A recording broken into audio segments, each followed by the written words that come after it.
pagkatao mga igsoon, dili kapasar sa Ginoo mga igsoon.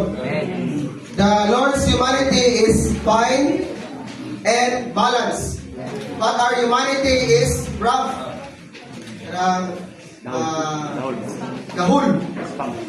Karang mag-imot ang tinapay katong sa Cebu, Bagulang. Igilag usap, alingin, bukto na po kay kinahanglan fine yun mga igsoon kay ini kahuman sa katong lingin wala yun. Walay burot, walay bukol-bukol. Kinahanglan fine yun mga igsoon.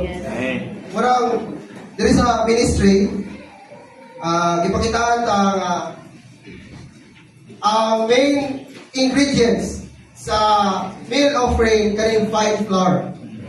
Kaning fine flour, ingon diri nga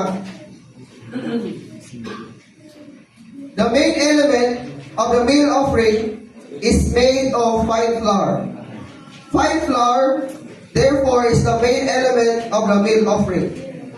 This fine flour signifies the humanity of Jesus. Amen. Ang pino nga harina mga igsoon, nagulagway sa pagkatao ni Jesus. Amen.